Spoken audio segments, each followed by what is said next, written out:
ఎక్కడికి ఎత్తుకుపోయింది ఎల్లవ తల్లి పరిసరం ఎక్కడ పుట్టిండు అందుకు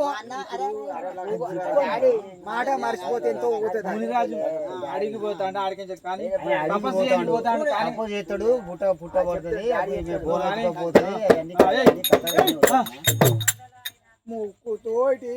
3 విద్యలు మువ్వతో నేను వచ్చదా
ప్రాణేశ్వరి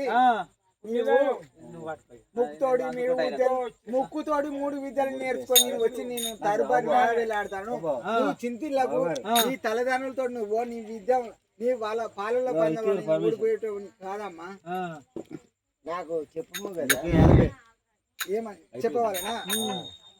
నాకు అపాయం కలిగితే నీకు ఏమి ఏర్పాట్లు జరుగుతాయో నేను అడవికి పోయినప్పుడు నీకు అపాయం కలిగితే నాకు అపాయం కలిగితే నీకు ఎట్లా తెలియాలి చెప్పవాలనా నేను ఏదో చెప్తానా డాడీ కనతండ్రి నీవు చేతి వలిగిపోతే కొమ్మదాడి వలిగిపోతాయి పలిగిపోతాయి అనుకుంటావు నోదటి కుంకుమ వచ్చి చెదిరిపోతుంది అనుకుంటావు కానీ నీకు కట్టిన ఒక తాళి నీకు నేను మరణించిన యాళ్ళని తాళిని అడిమికి తెగిపోతుందమ్మా నా ప్రాణేశ్వరుడు చచ్చిపోయిండని ప్రాణేశ్వరుడు మరణించినాని నీవు నాకు మగవా నువ్వు నువ్వు చచ్చినా కూడా బ్రతికించుకునే అంత అవకాశం ఉన్నది నీ తండ్రిని బోలో శంకరుణ్ణి అడిగి నీవు మగవా నాకు మారు సచాన బోనం తెచ్చే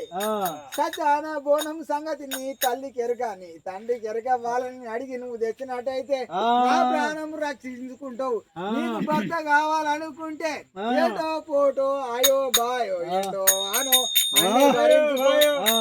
అన్ని భరించుకొని నీవు తెచ్చేదానవు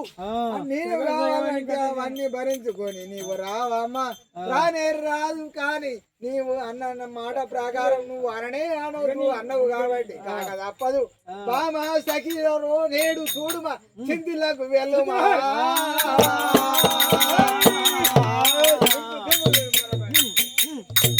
నేను వెళ్ళేదను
Nando, ఆత్మ బంధువులెవరయ్యా అడవిలో ఆదరించే వారు లేరయ్యా ఆత్మ బంధువులెవరయ్యా ఆదరించే వారు లేరయ్యా అరుగురిలో నేను ఇక పెద్దవాడను అరుగురిలో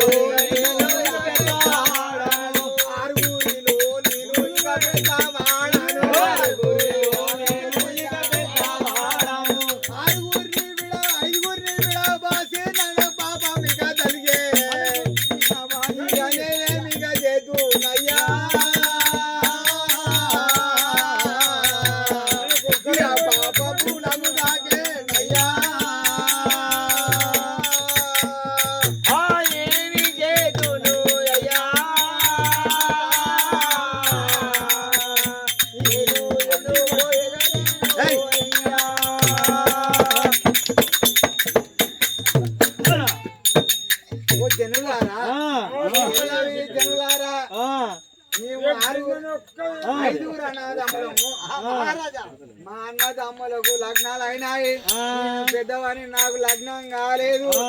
మా తల్లిదండ్రులు చేసిన పాపం నాకు చుట్టుకున్నది నేను ఒక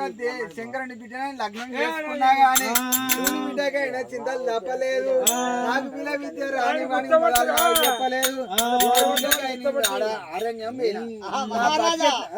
నా బతికి ఎట్లను నా భాగ్యం ఎట్లను నాకేమీ తెలియదు నా భార్యను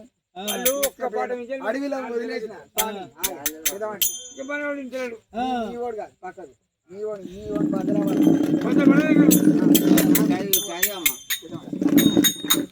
స్వామి అరణ్యం పోయినా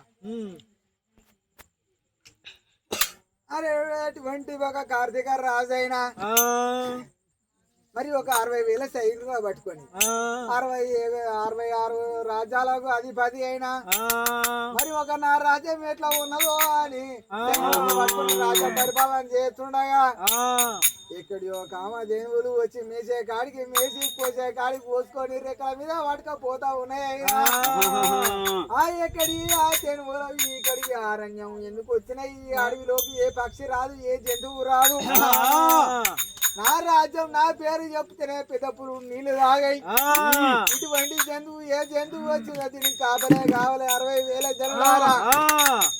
60,000 జనులారా మీరు రాయన 60,000 జనులను ఎప్పుడు పట్టుకపోయిండో 60,000 జనులను ఎప్పుడు పట్టుకపోయిండో 60,000 జనులకు అన్నం ఆధారం లేక ఆకలి దూపల తోలి అల్లాడుతాను అల్లాడుతుండగా ఒక అరణ్యం తిరుగుతుండగా ముని రాజు సిరిసి కిందికి పెట్టి పాదాల మీద పెట్టి ఒక సిర పాదముల మీద పెట్టి సిరిసి కిందికి పెట్టి తపస్సు చేస్తుండగా ఆనాటి ముని రాజు దగ్గర కామధేనువులు పిల్ల ఆవుదేనువు ఇటు తల్లి ఆవుదేనువు ఇటు ఉండగా ఒక రోజు ఆయన పిల్ల ఆవుదేనువు తల్లి ఆవుదేనువు పక్కకుండా మేతకు మేసే కాడికి మేసి మోపులు కొట్టుకొని వచ్చి పక్కకు తోడు ఉంటానాయి అయ్యో ముని రాజు అయ్యి కారాడిని అడవిలో నీళ్ళు ఎక్కడ అన్నం ఎక్కడ మేము అలా ఆడుతున్నాం మరి 60,000 సైనికులు పోయి కార్తీక రాజు సైనికులు పోయి మునిరాజును వేడకుండా అయ్యో సైనికులారా మీదు మాధుక మనవే మాధవ సేవ చేసిన వాడు గొప్ప వాడు కానీ సంపాదించి పక్కన పెట్టుకొని చచ్చేవాడు సేవకుడు కాదు వాడు ధనవంతుడు కాదు వాడు ఒక గుణవంతుడు కాదు వాడు పెద్ద మూర్ఖుడు అని మూర్ఖుల కన్నా మూర్ఖుడు దాచుకున్నవాడని అయ్యో నా యొక్క దేనివ వస్తుంది ఆగు అని చెప్పి ఒక దేనివ వచ్చినప్పుడు ఆ దేనివ పాలు వీడికి డొప్పల్ల మరి కారణాల మర్రి కింద కూర్చొని ఒక డొప్ప ఆగు నింపుకొని ఆ డొప్పల్ల పాలు వీడితే సముద్రం అయిపోతుంది ఆకాశం భూదేవి ఎంత ఉన్నదో అంత డొప్ప నీళ్లు పోతాంది అయ్యో అయ్యి నీళ్లు తీసుకుపోయి కార్తీక రాజు కాసేపు నీళ్ళే ఇంత సముద్రం అయిపోతాంది మరి నాకు ఆకలి అవుతాంది ఈ 12,000 సైనికులకు 60,000 సైనికులకు మరి అన్నం కావాలంటే ఒక సన్ను బయట విడితే అన్నమై అండలై పొగలు అయిపోతామన్నది అయ్యో ఈ అన్నం మీకు పెట్టే పుట్లకు పండించి పెట్టే ధాన్యం కంటే ఆవు సను రోము పాలు వెండి పట్టుకోతే మరి ఈ పంట పండించుడు తప్పుతుంది, నీరు పోసే తప్పుతుంది, కొరి పోసే తప్పుతుంది, పట్టి అది తప్పుతుంది, పట్టి అది తప్పుతుంది. మరి అవి ఎన్నో తీసుకురామ్మని కార్తీక రాజు అంటే అటువంటి ఒక రాజు అయినా వాళ్ళ సైనికులైనా పోయి కార్తీక రాజు అవి మునిరాజు కాడికి పోయి అయ్యో మునిరాజా ఇవి సరిపో మాకు ఆవునే ఇవ్వమంటే అయ్యో దుర్మార్గులారా ఒక వాసం కావాలంటే మూల వాసం కావాలన్నారు. ఈ పాపం మీకు దాగదురా వెడలు వెడలు